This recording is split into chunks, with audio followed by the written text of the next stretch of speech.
procès dans l'affaire, le procureur contre Jean-Pierre Bemba Gombo, devant la Cour pénale internationale à La Haye, s'est poursuivi la semaine du 29 novembre 2010 avec l'audition des deuxième et troisième témoins cités par l'accusation.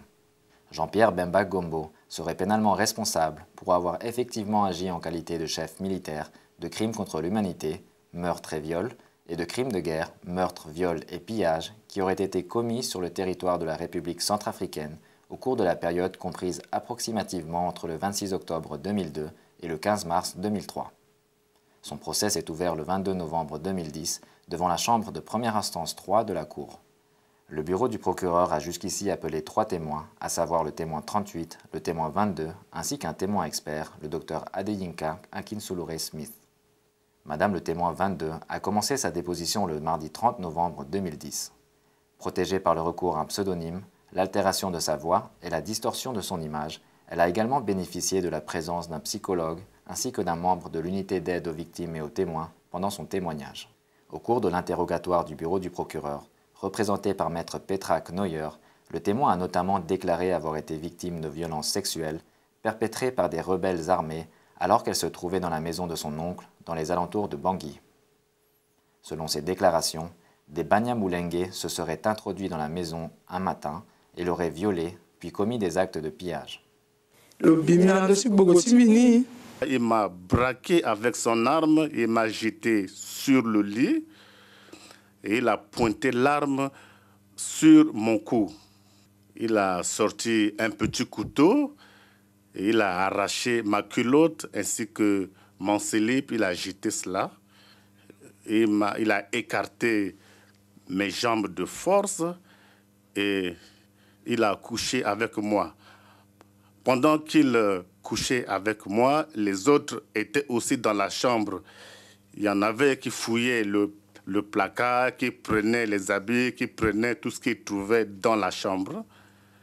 Lorsque celui qui couchait avec moi avait fini, il s'est relevé, un autre était venu, l'a remplacé et a aussi couché avec moi. Après avoir fini de coucher avec moi, un autre aussi était venu coucher avec moi. Sur les 6 qui étaient entrés dans ma chambre, 3 avaient couché avec moi.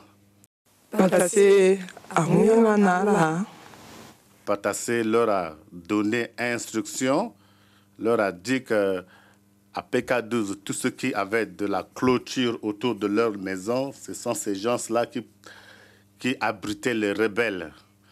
Il leur a demandé, en venant ici, il faut qu'ils commencent à tuer tous les garçons âgés de 10 ans et plus. Si ils ne le faisaient pas, en contrepartie, il fallait qu'on leur donne de l'argent. Nous leur avons dit qu'on n'avait pas d'argent. Ils ont pris l'un de mes oncles et l'ont fait sortir dehors. Entre-temps, quand ils étaient rentrés dans la maison, ils étaient nombreux. On avait des canards, des oies, des chèvres, beaucoup d'animaux domestiques. Ils ont fracassé la porte où on gardait les animaux domestiques. Ils ont tout emporté. Dans la grande maison, on avait une chambre là où on gardait de la nourriture en réserve. Ils ont cassé la porte, ils ont tout pris, ils ont pris la nourriture, ils ont cassé des choses. Dans la chambre de mon oncle, l'aîné, ils ont pris ses habits, ils ont pris des choses qui leur plaisaient dans la chambre. Madam Witness, can you please describe to the court? Madame le témoin, pouvez-vous, s'il vous plaît, décrire à la Cour quels étaient vos sentiments pendant cette agression?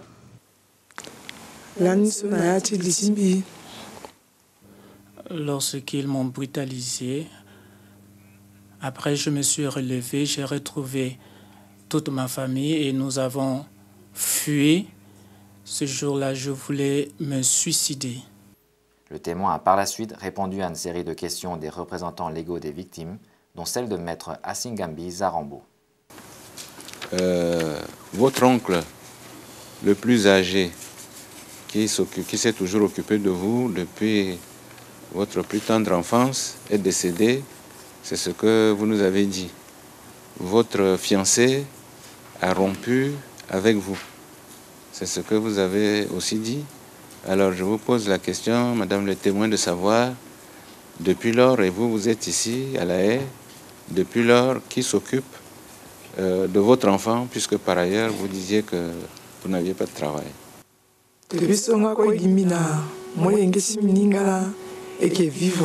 Je vis, je me bats avec mon enfant. Si je trouve quelque chose à manger, je lui en donne aussi. Avant de venir ici, j'étais allé demander à un de ses oncles pour le récupérer et l'héberger pendant mon absence. Il a accepté, c'est pourquoi je suis venu ici.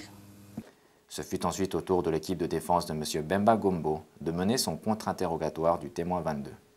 En audience publique, Maître Aimé Kilolo Moussamba, conseil de la défense, a demandé au témoin de revenir sur certains éléments de son récit. Madame le témoin, qui vous a informé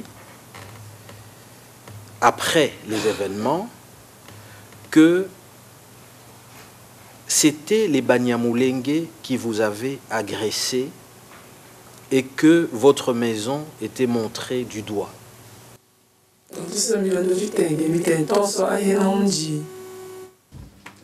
Comme je viens de le dire, après ces événements, nous avons eu beaucoup d'informations après avoir échangé avec d'autres personnes. Donc après, quand nous étions à Gobongo, à notre retour de Gobongo, les gens nous ont informés. Donc ce sont les gens qui nous ont dit ça. Est-ce qu'il s'agit, Madame le témoin, de 1 an après le fait qu'on vous a informé que ces personnes-là qui étaient entrées dans votre maison étaient les Banyamulenge après les événements?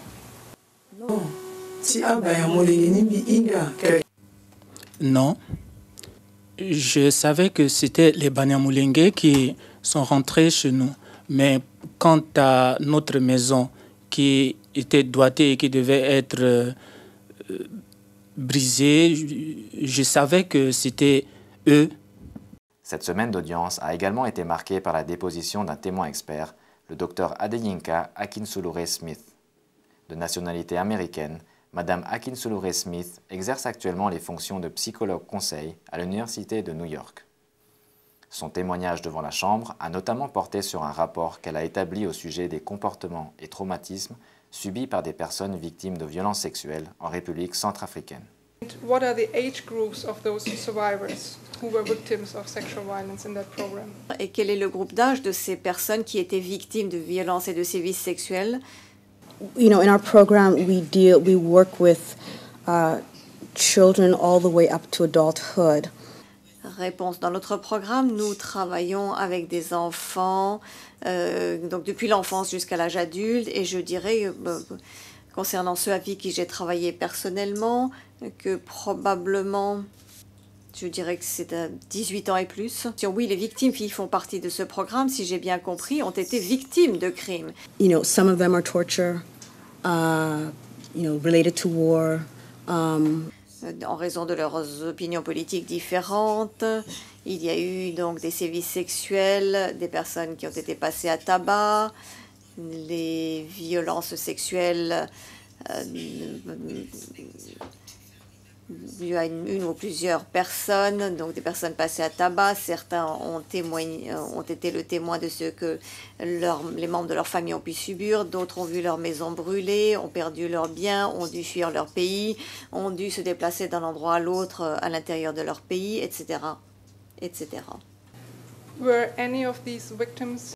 Est-ce que l'une de ces victimes a été diagnostiquée comme souffrant de TSPT? Eh bien, pour ce qui est du programme d'une façon générale, un grand nombre. Et pour ce qui est de ceux avec qui j'ai travaillé, eh bien, je dirais qu'il y a un grand nombre d'entre eux qui souffrent de ces TSPT, mais d'autres ont également d'autres symptômes, ont des problèmes de santé mentale, comme la dépression, des troubles de l'anxiété. Il y a toute une série de troubles. Le procès dans l'affaire reprendra en janvier 2011 avec l'audition du prochain témoin du bureau du procureur après la période de vacances judiciaires de la Cour.